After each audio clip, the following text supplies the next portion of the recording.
Thanks for tuning in to Shooting It with Sos. I wanted to come in today and just do a quick review over a few knives I have. I thought I might start showing you guys a few of my knives.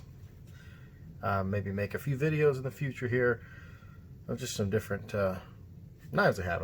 I'm a knife guy. So anyways, these are just a few of my Benchmades. I kind of will go through them with you and show you what I've got.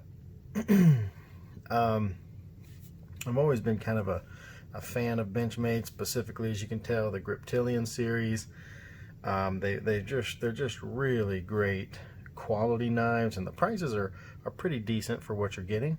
So I've been really happy with them, and as you can tell, I've made some customs and I've got some others, and so I'll just go through them with you real quick and show you what I got. So my first Benchmade I ever got was this guy right here. Now I was introduced to these knives by a family member, and he showed me his Griptillian, and I was like, you know, that's a pretty neat knife. But I kind of started looking on their website, and this was, man, I've had this for a really long time. So I'm trying to think about how long ago. As you can tell, the greens are no longer the same, and this originally, when I bought it, was the same neon green, but it could be different between the large Griptillian and the mini Griptillian. But I decided to go on their Benchmade custom website builder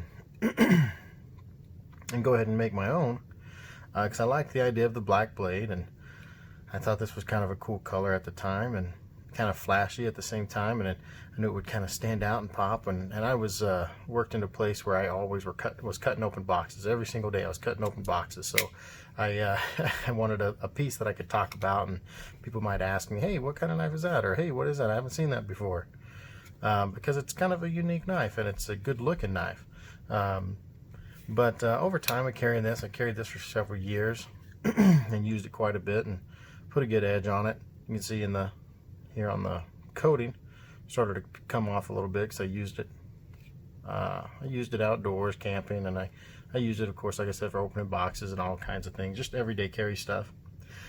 And anyways, I realized it was kind of a little big and a little heavy for me. After a while, I felt like when I'd wear, you know, basketball shorts, I wanted to carry my knife everywhere I went. And so when I'd wear basketball shorts, like, oh man, this thing's just a little too big.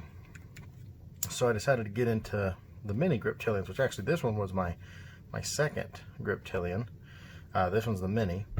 So this one was my first one. This one was my second. So I guess I could put them in order of when I got them. That way, kind of makes a little more sense. So this is the order when I purchased these knives. So a few years after this one, I got this guy. But this one, you may be able to tell already, it's got a little different blade profile here. I got this, I believe it was on Knife Works or Knife Connection. I can't recall exactly. I'll have to double check because it's been a long time also. But this is a Doug Ritter. And you can see this here, the Doug Ritter designed blade. And it's M390 steel. So I don't know if you can see that super well, but M390 steel with the Doug Ritter design, and it is stone wash, which is really nice. This was a really cool knife for me at the time, especially getting the deep carry pocket clip. I wanted to get into that, and I wanted a little different blade profile, and I liked the idea of just the smaller knife fitting in my pocket, easy, fitting in basketball shorts, or just something that you really could carry every day and not even realize it's there. Man, I used the mess out of this thing. This was my daily driver for another few years, just without question. I always had this in my pocket. By the way, this one has 154 cm steel, which I still am a big fan of 154 cm. I love 154. M390 though, once I got this one and I started using M390, I really liked it on this knife. So I upgraded, and I decided to get a little fancier knife, a little nicer knife. As you can tell, it's slimmer, thinner. This one's the Benchmade Valet. I heard this one is going to be discontinued this year. I don't know if that's true, but I have heard that. And this one also has M390 steel. I don't know if you can see that there, but it's M390 as well. Now this one though, I don't know what they did with the M390 on this knife, but I feel like I started getting, maybe it's a little bit more brittle, I'm not sure, but this knife, I got a lot of chips as I used this, but I did use this pretty hard for quite a while. I used it for all kinds of tasks, and I would get little chips in the ends of my blade here. So I've had to sharpen this thing a handful of times and put, you know, reprofile it and put new edges on it, but it sharpened really nicely. It sharpens really well. My only issue had just been that it's a little brittle, and so I felt like I always had to sharpen it if I wanted to keep a nice clean edge. But you can kind of see there, that's a nice reflective sharpening job. And I use the Griptillian electric, what's it called, the Work Sharp system. I've been a big fan. I've used everything. I've used the Wicked Edge, I've used the Lansky's, I've used the Sharp Maker. I've used all kinds of sharpeners, and man, I have fallen in love with the Griptillian Sharp Maker. So so that's something I'm really happy I have and have started using. It's really made a difference to you know, keeping my knife sharp. But the Benchmade Valet, awesome blade, awesome knife. I love this pocket clip, super durable, super strong, looks really good. It's a little difficult to kind of open at first because there's not a lot of room here to get your thumb in there, but you know, when you practice with it, you kind of figure it out and ends up working out just fine. But man, I really love this knife. Been a big fan. And right aligned with that, one day I came across a sale on Blade HQ. This was probably 2 years, maybe a year or 2 years ago. Came across a sale. Blade HQ had this particular color and design on sale. I believe I got it for $69, which if you know anything about these things are normally, you know, about 100 to 115, somewhere in there, depending on the steel. And anyways, in the OD green, in the black coating, with D2 steel. So this one has D2, which I didn't have a knife yet with D2, or at least not a Benchmade with D2. So I was really excited about that. But plus, on top of that, I just got a killer deal. So I couldn't pass it up. Picked up this knife, and I purchased from them. I think it was like a few dollars. Just another deep pocket carry clip here, and I've always been a fan of them. This one I carried for a little while, but since it's a little bit newer, like I said, I've only had it for a year and a half. Sometimes I'll still default to one of these. So I didn't carry this one as much as these, but it's also not been in my collection as long. And of course, I've started after I got these knives, I kind of fell in love with knives. As anyone knows who gets into knives, you just kind of fall in love and you buy a bunch. I have a whole lot of knives now, and this just was in my rotation, but not carried as much as these guys. And then probably only, let's see, a few weeks ago, no, it's got to be a month or two now, I decided to pick up a new Benchmade custom. I was a big fan of the blue. I saw someone one day that had this blue. Their knife was fully wrapped in blue, and I was like, man, that's a really nice blue. And I always was kind of a fan of this. It just pops and catches people's eye, and I really like it. It's a good talking point. And I liked this new mini deep pocket carry clip that Benchmade created.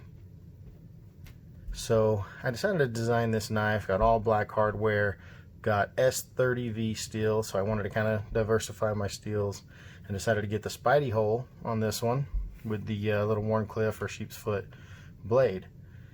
And I've been real happy with it. I mean, of course, it's only a couple months old. I just got this knife, but man, big fan of the Spidey hole. I've got a few Spyder and I've always been a fan of them. And so this is kind of the best of both worlds, where you have the Spidey hole, the axis lock, the mini deep pocket carry, and this nice lightweight package that also is really flashy and nice looking. And you know, it attracts attention and people ask, and it's fun to talk about your knives and help other people see the value in getting good quality knives, instead of maybe you know, some people just go buy the cheapest thing they could possibly find and think they have a good knife. But of course, us nice folks, we know that that's not the case. I mean, we probably all have some of those cheap knives in our collection, but you know, this is where it really started for me. The addiction started with Benchmade, then moved into Spyder, and then into some other things. So maybe over time I'll show you some more of the collection. But this is what I got right now for Benchmade. Really excited about it. I mean, there's possibility I could upgrade, get into some other, get some more Benchmades. But I'll tell you, when the bug outs came out, I know that was a big, popular thing to do. Everybody loved the bug out, and you know, I went and held the bug out and played with that. There's things I really liked about it, but for me, it just didn't feel like it was so much different. Like this just still felt more solid in my hand than the bug out, because these steel liners, especially on these minis, the steel liners go all the way down. When over here, on these, the steel liners are much more narrow, and they only go halfway, or well, about 3/4 of the way down. But being more robust, it's not too big a deal. But when you get down to those little bug outs, I felt like maybe you know, they just didn't feel they didn't really inspire as much confidence. So I hadn't really ever been a big fan. I do really like the colors of the bug outs, especially the white one, the orange one. They look really nice, so they're really attractive. But I just haven't pulled the trigger on one of those. I may, but after getting this one's kind of satisfied my itch for a little while, just because I really like the blade design. Still super lightweight, love the colors, and it kind of meets all my needs right now. But if I'm really worried about light, you know, that lightweight package, I have a couple other really lightweight knives. But I feel like these blades are, you know, designed really well. The geometry of these blades and the tips they're durable enough to do everyday tasks, and of course box opening, letter opening, things of that nature, and very minor prying. Like there's things that I use my tips for, to pry little things. And I've never had a Benchmade tip break on me. I have had Spyderco tips break, but I have not had any of these break. So I've been real happy with my Benchmades. But I figured I'd show you what I have, and I may bring a few more knife reviews out to you all. So, but appreciate you watching. And if you have any questions, please drop a comment below, and like and subscribe. Thank you.